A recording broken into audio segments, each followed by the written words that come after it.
एक गांव में एक किसान रहता था। उसकी पत्नी का नाम था बिट्टो। एक दिन किसान ने बिट्टो से कहा।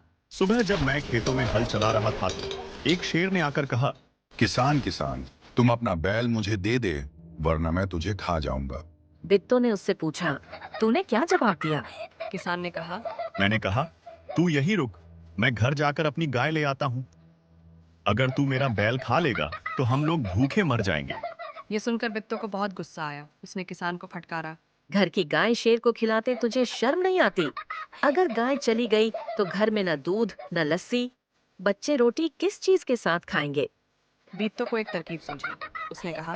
तुम फौरन खेत में जाकर शेर से कहो कि मेरी बिट्टो तुम्हारे खाने के लिए एक घोड़ा लेकर आ रही है। किसान डरता डरता शेर के पास गया और उसने कहा।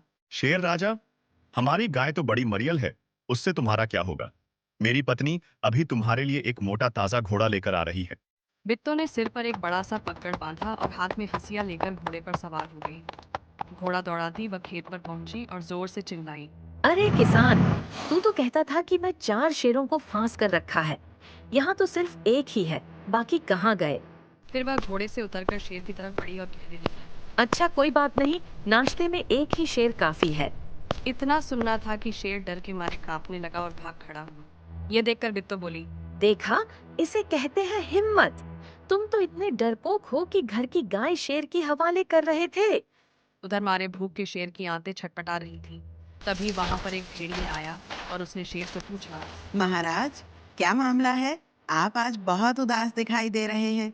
शेर ने कहा। कुछ न पूछो, आज मुश्किल से जान बची है। आज एक ऐसी राक्षसी से पाला पड़ गया जो रोज सुबह 4 शेरों की नाश्ता करती है। यह सुनकर भेड़िया बहुत हंसा। वह सुबह झाड़ी में छिपकर तमाशा देख रहा था। उसने कहा।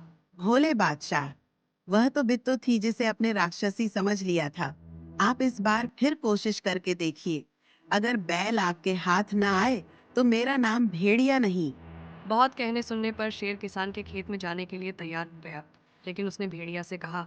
तुम अपनी पूंछ मेरी पूंछ से बांध लो। दोनों जने पूंछ बांध कर चले। उन्हें देखते हुए किसान के होश आवाज हुई। वह डर से थर थर कांपने लगा। लेकिन बिट्टो बिल्कुल नहीं घबराई। भेड़िए के पास जाकर उसने कहा। क्यों रे भेड़िए, तू तो अभी वादा करके गया था कि तू अपनी पूंछ से 4 शेर बांध कर लाएगा, लेकिन तू तो सिर्फ एक ही शेर लाया है, वह भी मरियल सा। भला इसे खाकर क्या मेरी भूख मिट सकती है? खैर, इस वक्त यही सही। इतना कहकर आगे बढ़ी। शेर के होश हवास उड़ गए। उसने समझा कि भेड़िए ने उसके साथ धोखा किया है। वह फौरन वहां से भागा। भेड़िए बहुत चिल्ला चिल्लाया, लेकिन शेर ने एक न सुनी। तेजी से भागता चला गया। किसान और बिट्टो आराम से रहने लगे। उन्हें मालूम था कि अब शेर उनके खेत की तरफ फिर कभी नहीं आएगा।